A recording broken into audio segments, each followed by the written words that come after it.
Welcome friends to another crazy nail art video. This one is a live video and I thought I'd do some St. Patrick's Day fun for us. I worked on a bunch of different designs. I actually played with a bunch of different things as well that I had ordered recently. So you get to see some of the things that I came up with. The first thing I'm starting with is green nail. These are all done on painted nails, not gel nails, though you could do them on gel nails just as easily. You can see that I'm starting out by drawing in a V starting at the back of the nail and coming forward so that we end up with sort of a point, and you'll see why towards the end of the video, or the end of this section, I should say, not the end of the video. Once I get the orange painted in, I will go back in and just tidy that nail up a little bit. Next, you'll see I'm bringing forward, I got these on Amazon for a pretty good price. They are flat backed and they're silver and gold in a variety of different sizes. Not 100% sure of the size that I'm using here. I know it was the second to the smallest one. And what I'm going to do is put some base coat along the edge where that orange and green meet. And I'm being careful here because the orange is still a little bit wet, so I didn't want to drag it into the green. And you'll see me dot my tool into the base coat so that I can pick up the little diamond pieces a little more easily. I did speed this process up for you so that we didn't have to watch all of that. It takes probably, of all of the nails in this set, this one takes the longest just because you have to do all of the pieces one at a time. So this did take me about 4 minutes or so to get all of these on here, but nobody wants to watch that for 4 minutes. I don't either. So we're going to just skip forward a little bit, continued on. I'm going to take out my rhinestones. I picked these up at Hobby Lobby just a couple days ago as I was in need of some new ones. These are not, they're actually resin, so they're not Swarovski crystal, but they work just as well. The thing I like about them is that you can top coat right over the top of them to secure them in and keep them from getting dull and scraped. So I love the fact that you can go right over the top and they won't lose their shine. In fact, they kind of take on more shine. I am using 2 dark orange stones here and one that's like a lighter orangey gold just to pick up on that orange at the top. And we are just about done. There you have it. I'm going to spend another minute, I'm sure, picking at it and straightening things because that's just how I am. And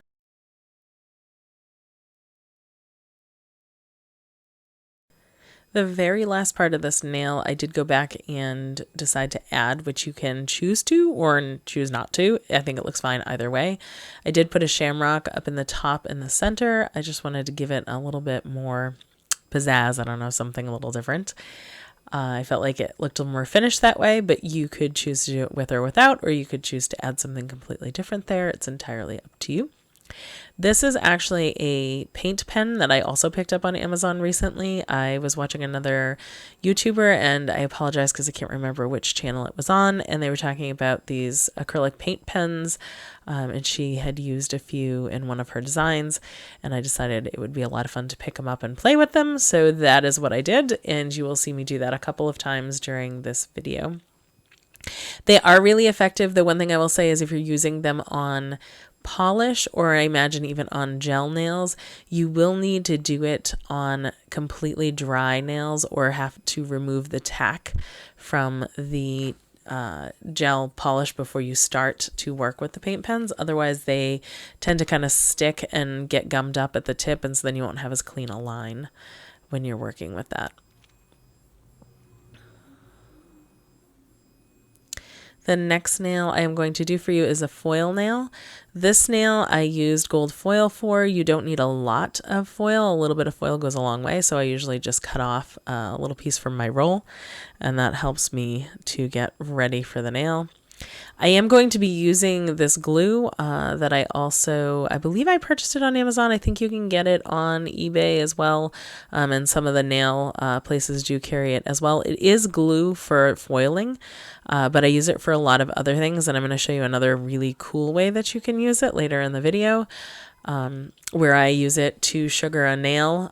So if you're working on a client who has polish as opposed to gel polish, it is a really great way to be able to sugar a nail without having to sacrifice the look of that.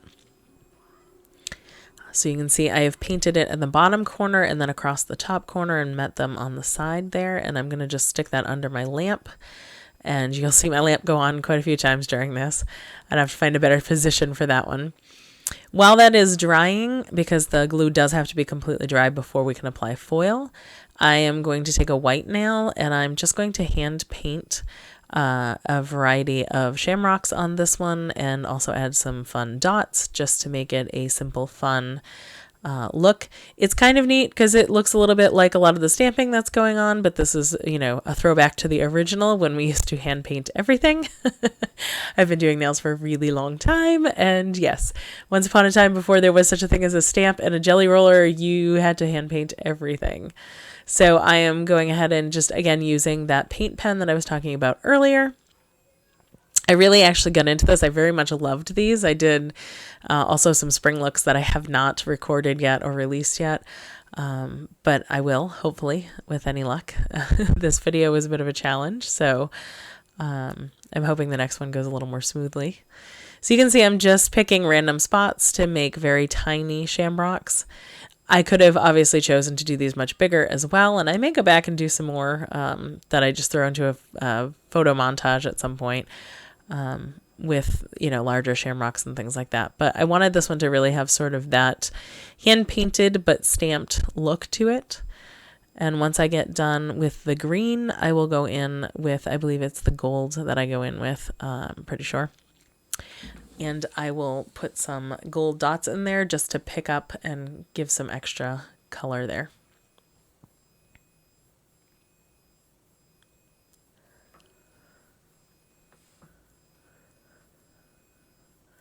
There's my gold paint pen.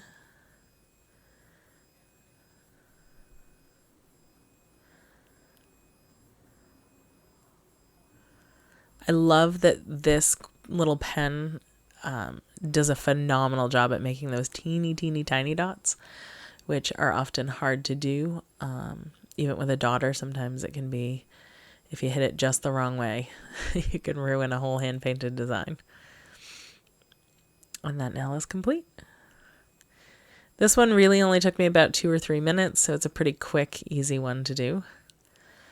And we have another easy one coming up. If you're the type of person who likes just a quick, easy kind of nail art, this is definitely one for you. So what I'm doing is using base coat in the corner of the nail and making a slanted line. I'm going to dip that into my Born Pretty gold. It's a very fine mica powder. And then I'm using my silicone tool to just press in and make flat that area and press it into the base coat.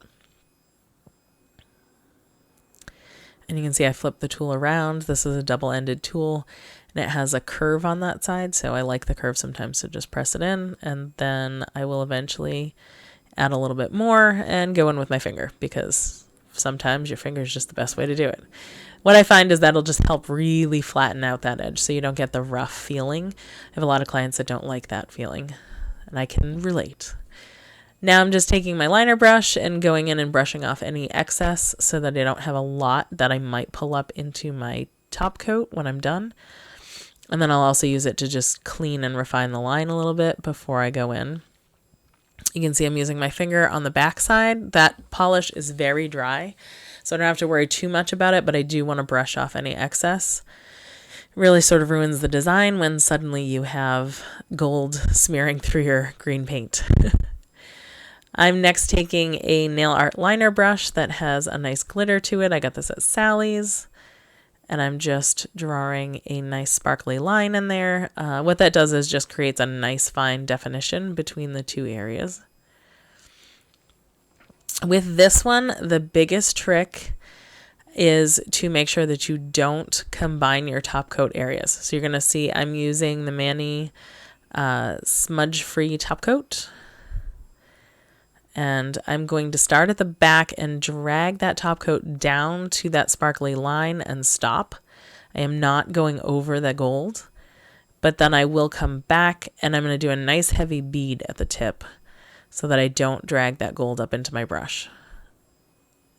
And I'm just coating that top and then capping the end, and your nail is done.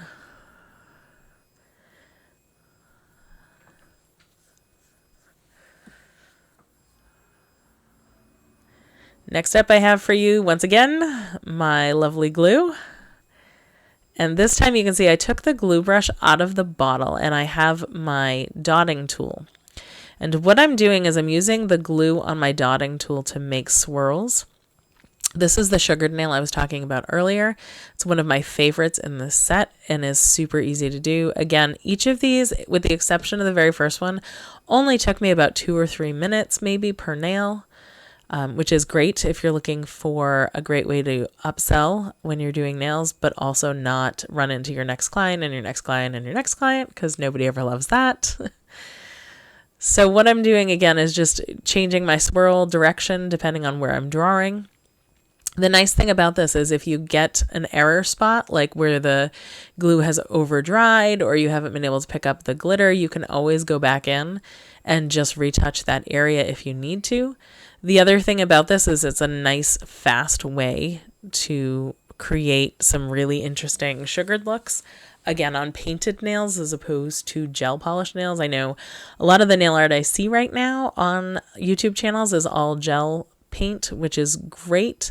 But I also have a lot of clients who wear acrylic and like just the ability to have a regular nail polish on their nails, or even toes. If you are a person who does a lot of pedicures like I do, it's also a great way to add some nail art and upsell on your pedis.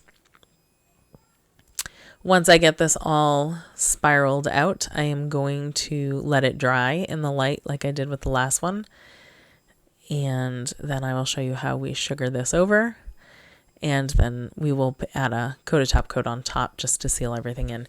You do need to top coat anytime you're using the glue, because it will just wash off if you don't top coat it. So you do need to seal it in.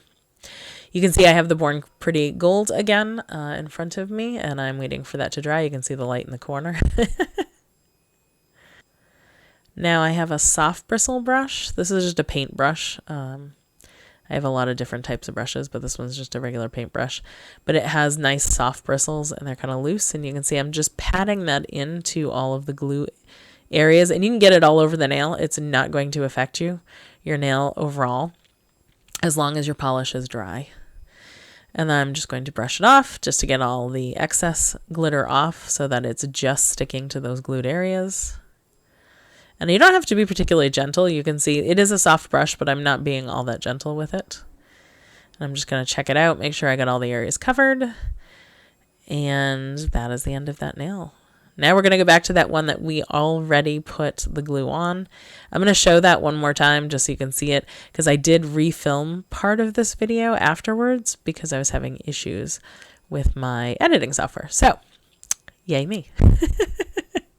The things that happen. It's crazy. But that's okay. It's still fun.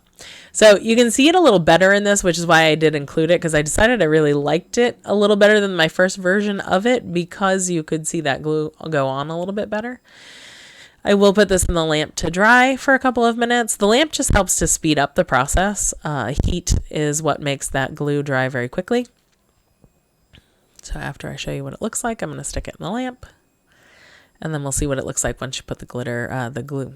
Yeah, I can't talk. The foil, once you put the foil over it. While I'm waiting for that to dry, I'm going to show you how to do the plaid. And yes, I know I went off screen because, you know, it's a small area. You're working in a really small area so that you guys can see what I'm doing. But at the same time, sometimes things get wonky. And that was one of those moments. So I am using my very fine liner brush again. And I'm going to go down the side of the nail. And I'm not too worried about my lines. Some of these lines are not perfect. There's two things about that. One, remember anytime you're doing a hand-painted design, it's supposed to look hand-painted. It's not supposed to be 100% perfect like we try to do with a stamp. The other reason is because I'm going to be putting some orange stripes in here as well. So I'm going to overlay some of that white. So if it's not super tidy, that's okay, because I'm going to go back and straighten that out when I put the orange in just a minute. You can't see it, but it is the same orange and white that I was working with earlier. It's just slightly off screen on that tile. Here comes the orange. I'm going to do the same thing. I'm going to lay that in just along the edge of the white. And you will notice that I'm skipping down between. What that does is it gives kind of a 3D effect. It's sort of like lacing a pie, if any of you have ever made pie, where you've done a laced top, or any kind of basic weaving. So it makes it look like it's woven through instead of just laying flat lines over each other. And it'll take me a few more seconds to just get these lines perfect where I want them to be. Now I'm going to straighten out those white lines a little bit more now that I've got my orange in there.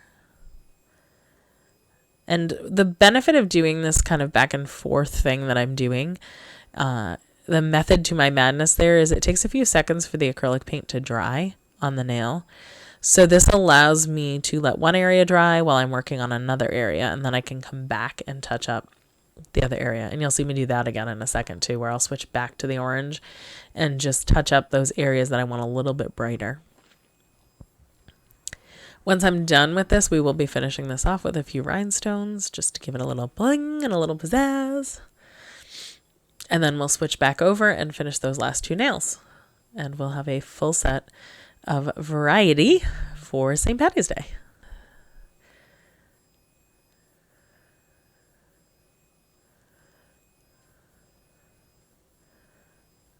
I did use 2 silver and a light orange on this one just to give it a little sparkle. And there you go. Super quick, super easy.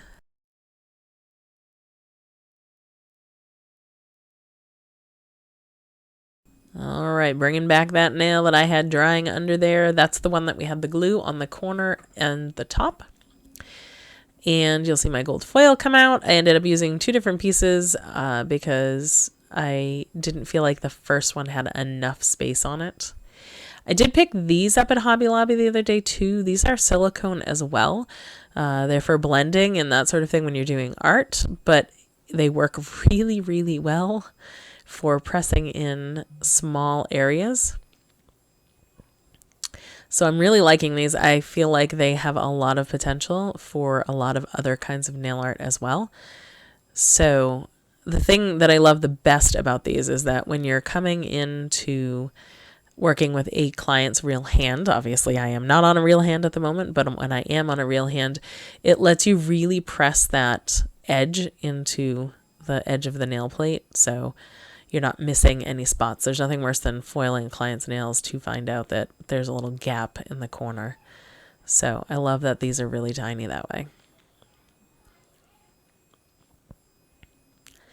And I apologize because I know I went off screen again. I was trying to look at the nail at the same time as rubbing it through.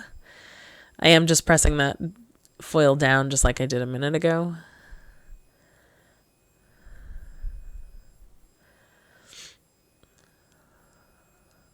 I'm going to pull that off and bring it back into view, hopefully. Yes. There we go.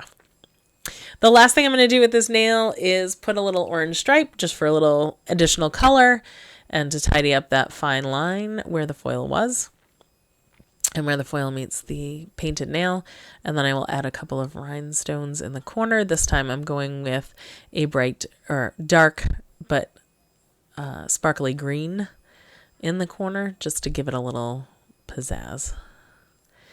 The other really nice thing about having foil on the nail is if you do what I just did and your line isn't perfect and you're not happy with it, you can actually just wipe it right off, which is lovely. I'm just going to tidy up my line. And there we go.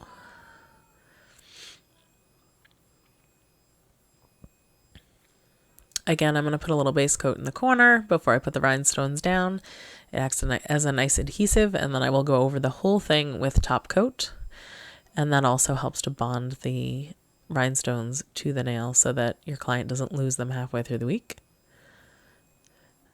It also makes my life easier because at the end of 2 weeks or so, when they come back in to see me, I am not trying to pick them off because there's glue and then having to file down the glue. I can just take a orange wood stick and pop them off, and a little acetone will take care of the rest for me. So it saves a lot of time that way.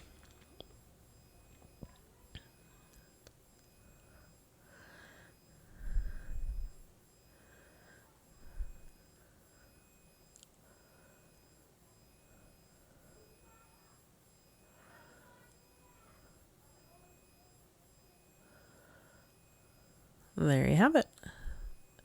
I will top coat this off screen and then bring them all back at the end.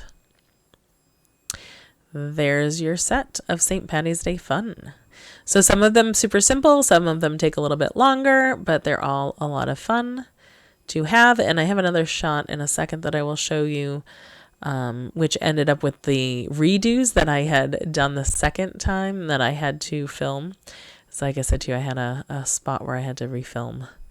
It wasn't working out. There it is. So you have a few more shots of different ways you can do it. I hope you enjoyed this video. Don't forget to like and subscribe, and I will see you guys all in the next video. Have a good one.